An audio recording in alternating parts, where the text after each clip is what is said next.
ಈ ವಿಡಿಯೋದಲ್ಲಿ ಗುಜರಾತಿನ ಪ್ರಸಿದ್ಧ ಹಾಗೂ ತುಂಬ ರುಚಿಕರವಾದಂಥ ಮೆಂತೆ ತೆಪ್ಲನ ಹೇಗೆ ಮಾಡೋದಂತ ಹೇಳಿ ನೋಡೋಣ. ತಾಜಾ ಮೆಂತೆ ಪಲ್ಯ ಇದ್ರೆ ಒಮ್ಮೆ ಈ ಥರ ಟ್ರೈ ಮಾಡಿ, ಪಕ್ಕ ಇಷ್ಟಪಡ್ತೀರಾ. ಇದನ್ನು ನಾವು ಬೆಳಗಿನ ಟಿಫನ್ಗೆ ಮಾಡ್ಕೊಳ್ಬೋದು, ಇಲ್ಲಾಂದರೆ ಹೊರಗಡೆ ಟ್ರಿಪ್ಪಿಗೆ ಏನಾದರೂ ಹೋಗಬೇಕಂದ್ರೆ ಆ ಸಮಯದಾಗ ಇದನ್ನು ಮಾಡ್ಕೊಳ್ಳಿ. ಒಂದು ವಾರದವರೆಗೂ ಇಟ್ಟರೂ ಸಹ ಇದು ಕೆಡೋದಿಲ್ಲ, ಚೆನ್ನಾಗಿರುತ್ತೆ. ಹೇಗೆ ಮಾಡೋದಂತ ಹೇಳಿ ನೋಡೋದಕ್ಕಿಂತ ಮುಂಚೆ ಚಾನಲ್ಗೆ ಯಾರೆಲ್ಲ ಸಬ್ಸ್ಕ್ರೈಬ್ ಆಗಿಲ್ಲ ಒಮ್ಮೆ ಚಾನಲ್ಗೆ ಸಬ್ಸ್ಕ್ರೈಬ್ ಆಗಿ ಬನ್ನಿ. ಇವಾಗ ಹೇಗೆ ಮಾಡೋದಂತ ಹೇಳಿ ನೋಡೋಣ. ಒಂದು ಪಾತ್ರೆಗೆ ನಾನು 2 ಕಪ್ನಷ್ಟು ಗೋಧಿ ಹಿಟ್ಟನ್ನು ಹಾಕ್ಕೊಂಡಿದ್ದೀನಿ. 2 ಕಪ್ಪು ಗೋಧಿ ಹಿಟ್ಟಿಗೆ ನಾನು 2 ಟೇಬಲ್ ಸ್ಪೂನಷ್ಟು ಕಡಲೆ ಹಿಟ್ಟನ್ನು ಸೇರಿಸ್ಕೊಂಡಿದ್ದೀನಿ. ಕಡಲೆ ಹಿಟ್ಟನ್ನು ಜಾಸ್ತಿ ಹಾಕೋಕೆ ಹೋಗಬೇಡಿ, ಸ್ವಲ್ಪನೇ ಹಾಕ್ಕೊಳ್ಳಿ. ಒಂದು ಚೂರು ಇಂಗನ್ನು ಹಾಕ್ಕೊಂಡಿದ್ದೀನಿ. ಹಾಗೆ ಒಂದು ಅರ್ಧ ಚಮಚದಷ್ಟು ಅರಿಶಿನ ಪುಡಿ ಸೇರಿಸ್ಕೊಂಡಿದ್ದೀನಿ. ನಂತರ ರುಚಿಗೆ ತಕ್ಕಷ್ಟು ಉಪ್ಪನ್ನು ಹಾಕ್ಕೊಂಡಿದ್ದೀನಿ. ಉಪ್ಪು ಖಾರ ಬಾಯಿ ತುಂಬ ಇರಬೇಕು, ಅದಕ್ಕೋಸ್ಕರ ಚೆನ್ನಾಗಿ ಉಪ್ಪನ್ನು ಹಾಕ್ಕೊಳ್ಳಿ. ರುಚಿಗೆ ತಕ್ಕಷ್ಟು ಉಪ್ಪನ್ನು ಹಾಕ್ಕೊಂಡು ಹಾಗೆ ಒಂದು ಅರ್ಧ ಚಮಚದಷ್ಟು ರೆಡ್ ಚಿಲ್ಲಿ ಪೌಡ್ರನ್ನು ಇಲ್ಲಿ ಹಾಕ್ಕೊಂಡಿದ್ದೀನಿ. ಹಾಗೆ 1 ಚಮಚದಷ್ಟು ಬಿಳಿ ಎಳ್ಳನ್ನು ಸಹ ಹಾಕ್ಕೊಂಡಿದ್ದೀನಿ. ಎಳ್ಳು ಇಲ್ಲ ಅಂದರೆ ಸ್ಕಿಪ್ ಕೂಡ ಮಾಡ್ಬೋದು.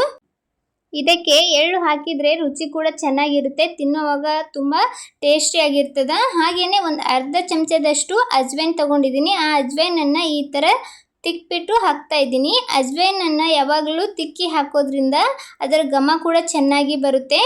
ನಂತರ ಇದಕ್ಕೇ ಒಂದು 4 ಚಮಚದಷ್ಟು ಕುಕ್ಕಿಂಗ್ ಆಯಿಲ್ನ ಸೇರಿಸ್ತಾ ಇದ್ದೀನಿ. ನೀವು ಯಾವುದನ್ನು ಬಳಸ್ತೀರಿ ಅಡುಗೆ ಮಾಡೋದಕ್ಕೆ ಅದನ್ನೇ ಹಾಕ್ಕೊಳ್ಳಿ. ಒಂದು ವೇಳೆ ನೀವು ಮೊಸರು ಬಳಸದೇ ಇದ್ದರೆ ಎಣ್ಣೆಯನ್ನು ಜಾಸ್ತಿ ಹಾಕ್ಕೊಳ್ಬೇಕಾಗ್ತದೆ. ನಾನಿಲ್ಲಿ ಮೊಸರನ್ನು ಸಹ ಹಾಕೋದ್ರಿಂದ 4 ಚಮಚದಷ್ಟು ಎಣ್ಣೆಯನ್ನು ಹಾಕ್ಕೊಂಡಿದ್ದೀನಿ. ಹಾಗೆ ಒಂದು 3 ಚಮಚದಷ್ಟು ಮೊಸರನ್ನು ಹಾಕ್ತಾ ಇದ್ದೀನಿ. ಒಂದು ವೇಳೆ ನೀವು ಮೊಸರು ಹಾಕದೇ ಇದ್ದರೆ ಎಣ್ಣೆ ಜಾಸ್ತಿ ಹಾಕ್ಕೊಳ್ಳಿ. ಇವಾಗ ಶುಂಠಿ, ಬೆಳ್ಳುಳ್ಳಿ, ಹಸಿಮೆಣಸಿನ್ಕಾಯನ್ನು ಈ ಥರ ಒಂದು ಸ್ವಲ್ಪ ನೀರು ಹಾಕ್ಕೊಂಡು ಪೇಸ್ಟ್ ಮಾಡ್ಕೊಂಡಿದ್ದೆ, ಅದನ್ನು ಇದಕ್ಕೆ ಹಾಕೋತಾ ಇದ್ದೀನಿ. ನಿಮಗೆ ಬೆಳ್ಳುಳ್ಳಿ ಇಷ್ಟ ಇಲ್ಲ ಅಂದರೆ ಸ್ಕಿಪ್ ಮಾಡ್ಬೋದು. ಶುಂಠಿ ಮತ್ತು ಹಸಿಮೆಣಸಿನ್ಕಾಯಿ ಮಾತ್ರ ಹಾಕ್ಕೊಳ್ಬೋದು. ಎಲ್ಲನೂ ಇಷ್ಟ ಅಂದರೆ 3 ಚೆನ್ನಾಗಿ ಪೇಸ್ಟ್ ಮಾಡಿ ಹಾಕ್ಕೊಳ್ಳಿ. ನಂತರ ಇದನ್ನು ಈ ಥರ ಚೆನ್ನಾಗಿ ಡ್ರೈ ಮಿಕ್ಸ್ ಮಾಡ್ಕೊಳ್ಳೋಣ. ನಾನಿಲ್ಲಿ ಒಂದು ಸೂಡಿನಷ್ಟು ಮೆಂತೆ ಪಲ್ಯನ ಚೆನ್ನಾಗಿ ಸೋಸಿಬಿಟ್ಟು ಅದನ್ನು ವಾಶ್ ಮಾಡಿ ತೊಗೊಂಡಿದ್ದೀನಿ. ಇವಾಗ ಇದನ್ನು ಚಿಕ್ಕದಾಗಿ ಕಟ್ ಮಾಡ್ಕೊಳ್ಳೋಣ. ಪೂರ್ತಿ ಈ ಥರ ಸಣ್ಣಾಗಿ ಕಟ್ ಮಾಡ್ಕೋಬೇಕಾಗ್ತದೆ. ಎಲ್ಲನೂ ಈ ಥರ ಕಟ್ ಮಾಡಿ ತೊಗೊಂಡಿದ್ದೀನಿ. ಈ ಕಡೆ ಹಿಟ್ಟನ್ನು ಸಹ ಚೆನ್ನಾಗಿ ಈ ಥರ ಒಮ್ಮೆ ಕಲಿಸ್ಕೊಳ್ಳಿ. ನಂತರ ಇದಕ್ಕೇ ಕಟ್ ಮಾಡಿಟ್ಟಿರುವಂತಹ ಮೆಂತ್ಯ ಸೊಪ್ಪನ್ನು ಹಾಕ್ಕೊಳ್ಳಿ. ತಾಜಾ ಮೆಂತ್ಯ ಸೊಪ್ಪು ಇದ್ದರೆ ತುಂಬ ಚೆನ್ನಾಗಿ ಬರ್ತದೆ. ಎಲ್ಲ ಮೆಂತ್ಯ ಸೊಪ್ಪನ್ನು ಹಾಕ್ಕೊಂಡು ಇದನ್ನು ಹಿಟ್ಟಿನ ಜೊತೆ ಒಮ್ಮೆ ಚೆನ್ನಾಗಿ ಮಿಕ್ಸ್ ಮಾಡ್ಕೊಳ್ಳೋಣ. ಒಮ್ಮೆಲೆ ನೀರು ಹಾಕ್ಲಿಕ್ಕೆ ಹೋಗಬೇಡಿ. ಹಿಟ್ಟಿನ ಜೊತೆ ಮೊದಲು ಪಲ್ಯನ ಚೆನ್ನಾಗಿ ಮಿಕ್ಸ್ ಮಾಡ್ಕೊಳ್ಳಿ. ಈ ಥರ ಮಾಡೋದ್ರಿಂದ ಹಿಟ್ಟು ಪಲ್ಯ ಎರಡು ಚೆನ್ನಾಗಿ ಮಿಕ್ಸ್ ಆಗುತ್ತೆ, ಫ್ಲೇವರ್ ಕೂಡ ಚೆನ್ನಾಗಿ ಬರುತ್ತೆ. ಎಲ್ಲನೂ ಈ ಥರ ಒಮ್ಮೆ ಡ್ರೈ ಮಿಕ್ಸ್ ಮಾಡಿಕೊಂಡು ನಂತರ ಇದಕ್ಕೇ ಒಂದು ಸ್ವಲ್ಪ ನೀರನ್ನು ಹಾಕ್ಕೊಳ್ತಾ ಕಲಿಸ್ಕೊಳ್ಳೋಣ. ಒಮ್ಮೆಲೆ ನೀರನ್ನು ಹಾಕ್ಕೊಳ್ಳಿಕ್ಕೆ ಹೋಗಬೇಡಿ, ಸ್ವಲ್ಪ ನೀರನ್ನು ಹಾಕ್ಕೊಳ್ತಾ ಕಲಿಸ್ಕೊಳ್ಳಿ. ಒಮ್ಮೆಲೆ ನೀರು ಹಾಕೋದ್ರಿಂದ ಹಿಟ್ಟು ಸ್ವಲ್ಪ ತೆಳುವಾದರೆ ಮಾಡೋದಕ್ಕೆ ಚೆನ್ನಾಗಿ ಬರೋದಿಲ್ಲ. ಅದಕ್ಕೋಸ್ಕರ ಸ್ವಲ್ಪ ನೀರನ್ನು ಹಾಕ್ಕೊಳ್ಳಿ. ಹಿಟ್ಟು ಈ ಹದಕ್ಕೆ ನಾದ್ಕೋಬೇಕಾಗ್ತದೆ. ನಾವು ಚಪಾತಿ ಹಿಟ್ಟನ್ನು ಯಾವ ಥರ ನಾದ್ಕೊಳ್ತೀವಿ ಅದೇ ಥರ ಚೆನ್ನಾಗಿ ನಾದ್ಕೋಬೇಕಾಗ್ತದೆ. ಲಾಸ್ಟಲ್ಲಿ ಒಂದು ಸ್ವಲ್ಪ ಎಣ್ಣೆ ಹಾಕ್ಕೊಂಡ್ಬಿಟ್ಟು ಇದನ್ನು ಮತ್ತೆ ಒಂದು ಸಲ ಚೆನ್ನಾಗಿ ಮಿದ್ಕೊಳ್ಳಿ. ಹಿಟ್ಟನ್ನು ಎಷ್ಟು ಚೆನ್ನಾಗಿ ನಾದ್ಕೊಳ್ತೀವಿ ಅಷ್ಟು ಚೆನ್ನಾಗಿ ತೆಪ್ಲನ ಮಾಡ್ಕೊಳ್ಬೋದು. ನೋಡ್ಬೋದು, ಈ ಥರ ನಾನು ಹಿಟ್ಟನ್ನು ನಾದ್ಕೊಂಡಿದ್ದೀನಿ. ತುಂಬ ಗಟ್ಟಿನೂ ಆಗಿಲ್ಲ, ಹಾಗೆ ತುಂಬ ತೆಳುವಾಗಿನೂ ಆಗಿಲ್ಲ. ಇವಾಗ ಇದು ಪರ್ಫೆಕ್ಟಾಗಿ ನಾದಿದ್ದೀನಿ. ಇದನ್ನು ಮುಚ್ಚಿಬಿಟ್ಟು ಒಂದು 20 ನಿಮಿಷ ಇದನ್ನು ರೆಸ್ಟಿಗೆ ಇಟ್ಕೊಳ್ಳೋಣ. ನೋಡ್ಬೋದು, ಇಲ್ಲಿ ಒಂದು 20 ನಿಮಿಷ ಆಗಿದೆ. 20 ನಿಮಿಷದ ನಂತರ ಹಿಟ್ಟು ಎಷ್ಟು ಸಾಫ್ಟ್ ಆಗಿದೆ ಅಂಥೇಳಿ. ಹಿಟ್ಟಿಗೆ ಮೊಸರು ಹಾಕಿ ಕಲಿಸೋದ್ರಿಂದ ಹಿಟ್ಟು ತುಂಬ ಸಾಫ್ಟ್ ಆಗುತ್ತೆ. ನೋಡ್ಬೋದು, ಇಲ್ಲಿ ನಾನು ಇದನ್ನು ಮತ್ತೆ ಒಂದು ಸಲ ಚೆನ್ನಾಗಿ ನಾದ್ಕೊಳ್ತಾ ಇದ್ದೀನಿ. ಇದನ್ನು ಚೆನ್ನಾಗಿ ನಾದ್ಬಿಟ್ಟು ಎಲ್ಲನೂ ಈ ಥರ ಉಳ್ಳೆಗಳಾಗಿ ಮಾಡಿ ಇಟ್ಕೊಂಡಿದ್ದೀನಿ. ಇವಾಗ ಇದನ್ನು ಲಟ್ಟಿಸ್ಕೊಳ್ಳೋಣ. ಒಂದು ಸ್ವಲ್ಪ ಒಣ ಹಿಟ್ಟಿನಲ್ಲಿ ಈ ಥರ ಎದ್ಬಿಟ್ಟು ಚಪಾತಿನ ಹೇಗೆ ತಿಡ್ಕೊಳ್ತೀವಿ ಅದೇ ಥರ ಇದನ್ನು ತಿಡ್ಕೊಳ್ಳೋದು. ಒಂದು ವೇಳೆ ಹಿಟ್ಟನ್ನು ತುಂಬ ತೆಳುವಾಗಿ ನಾದ್ಕೊಂಡ್ರೆ ಈ ಥರ ತೀಡುವಾಗ ಅದು ಚೆನ್ನಾಗಿ ಬರೋದಿಲ್ಲ. ಆದಷ್ಟು ಹದವಾಗಿ ಹಿಟ್ಟನ್ನು ನಾದ್ಕೋಬೇಕಾಗ್ತದೆ.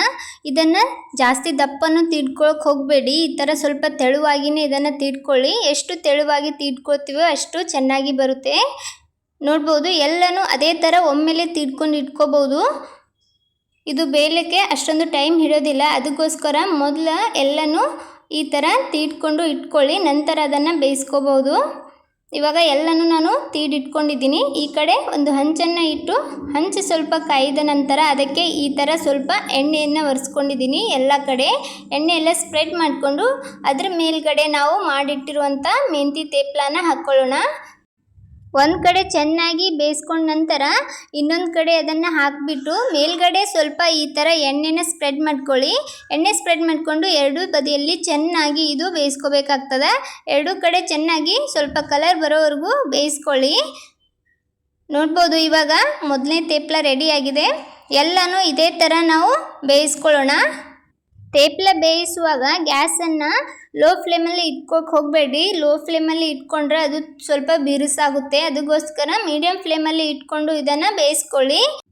ಚೆನ್ನಾಗಿ ಕಾಯ್ದ ಹಂಚ ಮೇಲೆ ಹಾಕ್ಕೊಂಡು ಮೀಡಿಯಮ್ ಟು ಹೈ ಫ್ಲೇಮ್ ಮಾಡಿಕೊಂಡು ಅದನ್ನು ಬೇಯಿಸ್ಕೊಳ್ಳಿ. ಬೇಗನೆ ಬೇಯುತ್ತೆ ಇದು ಬೇಯಲಿಕ್ಕೆ ಜಾಸ್ತಿ ಟೈಮ್ನೂ ಕೂಡ ಹತ್ತೋದಿಲ್ಲ. ಎರಡೂ ಸೈಡಲ್ಲಿ ಒಂದು ಸ್ವಲ್ಪ ತುಪ್ಪನೋ ಇಲ್ಲಾಂದರೆ ಎಣ್ಣೆನೋ ಹಚ್ಕೊಂಡು ಬೇಯಿಸ್ಕೊಳ್ಳಿ. ಈ ಥರ ತುಪ್ಪನೋ ಇಲ್ಲಾಂದರೆ ಎಣ್ಣೆನೋ ಹಚ್ಕೊಳ್ಳೋದ್ರಿಂದ ರುಚಿ ಕೂಡ ತುಂಬ ಚೆನ್ನಾಗಿ ಬರುತ್ತೆ. ಎಲ್ಲನೂ ಅದೇ ಥರ ಬೇಯಿಸ್ಕೋಬೇಕಾಗ್ತದೆ. ನೋಡ್ಬೋದು ಇಲ್ಲಿ ನಾನು ಎಲ್ಲನೂ ಬೇಯಿಸ್ತಾ ಇದ್ದೀನಿ. ಎಲ್ಲದಕ್ಕೂ ಸ್ವಲ್ಪ ಸ್ವಲ್ಪ ಎಣ್ಣೆಯನ್ನು ಹಾಕ್ಕೊಂಡು ಬೇಯಿಸ್ಕೊಂಡಿದ್ದೀನಿ. ಇವಾಗ ಎಲ್ಲ ರೆಡಿಯಾಗಿವೆ. ಇಲ್ಲಿ ನೋಡ್ಬೋದು ತೇಪ್ಲ ಎಷ್ಟು ಚೆನ್ನಾಗಿ ರೆಡಿಯಾಗಿವೆ ಅಂಥೇಳಿ. ಕಲರ್ ಕೂಡ ತುಂಬ ಚೆನ್ನಾಗಿ ಬಂದಿತ್ತು. ನಾನು ನಾದಿರೋ ಹಿಟ್ಟಿನಲ್ಲಿ ಒಂದು 7-8 ತೇಪ್ಲನ ಮಾಡ್ಕೊಂಡಿದ್ದೀನಿ. ನಾನು ಇಲ್ಲಿ ದೊಡ್ಡ ಸೈಜ್ ತೇಪ್ಲ ಮಾಡ್ಕೊಂಡಿದ್ದೀನಿ. ನೀವು ಬೇಕಾದರೆ ಚಿಕ್ಕ ಸೈಜ್ನಲ್ಲಿ ಮಾಡ್ಕೊಳ್ಬೋದು. ಹೊರಗಡೆ ಟ್ರಾವೆಲ್ ಮಾಡ್ತಾ ಇದ್ದರೆ ಸ್ವಲ್ಪ ಚಿಕ್ಕ ಸೈಜಲ್ಲೇ ಮಾಡ್ಕೊಳ್ಳಿ. ನೋಡ್ಬೋದು ಎಷ್ಟು ಸಾಫ್ಟಾಗಿ ಬಂದಿದೆ ಅಂಥೇಳಿ. ತುಂಬ ಬಿರುಸೂ ಕೂಡ ಆಗಿಲ್ಲ. ತಿನ್ನೋದಕ್ಕೆ ಮಾತ್ರ ಸೂಪರಾಗಿರ್ತದೆ. ತುಂಬ ಸಾಫ್ಟಾಗಿ ಬಂದಿತ್ತು. ಮೆಂತ್ಯ ಪಲ್ಯವನ್ನು ಇಷ್ಟಪಡದೇ ಇರೋರು ಕೂಡ ಈ ಥರ ಮೆಂತ್ಯ ತೇಪ್ಲ ಮಾಡಿಕೊಟ್ಟು ನೋಡಿ. ಅವರು ಕೂಡ ತುಂಬ ಇಷ್ಟಪಡ್ತಾರೆ. ಒಂದಲ್ಲ ಎರಡೆರಡು ತಿಂದು ಖಾಲಿ ಮಾಡ್ತಾರೆ. ನೀವು ಸಹ ಒಮ್ಮೆ ಟ್ರೈ ಮಾಡಿಬಿಟ್ಟು ಹೇಗಾಗಿತ್ತು ಅಂತ ಹೇಳಿ ಕಮೆಂಟ್ ಮಾಡಿ. ಈ ತೇಪ್ಲನ ನಾನು ಮೊಸರಿನ ಜೊತೆ ಸರ್ವ್ ಮಾಡ್ಕೊಂಡಿದ್ದೀನಿ. ಉಪ್ಪಿನಕಾಯಿ ಜೊತೆನೂ ಕೂಡ ಸರ್ವ್ ಮಾಡ್ಬೋದು. ತುಂಬ ಚೆನ್ನಾಗಿರುತ್ತೆ. ನೋಡಿದ್ರಲ್ಲ, ಈ ಸಿಂಪಲ್ ರೆಸಿಪಿ ನಿಮ್ಗೆ ಇಷ್ಟ ಆದರೆ ಒಂದು ಲೈಕ್ ಕೊಡಿ. ಇದೇ ಥರದ ಇನ್ನಷ್ಟು ರೆಸಿಪಿಗೋಸ್ಕರ ರಮ್ಯಾ ಮನೆ ಅಡುಗೆ ಚಾನಲನ್ನು ಸಬ್ಸ್ಕ್ರೈಬ್ ಮಾಡ್ಕೊಳ್ಳಿ. Thanks for watching video.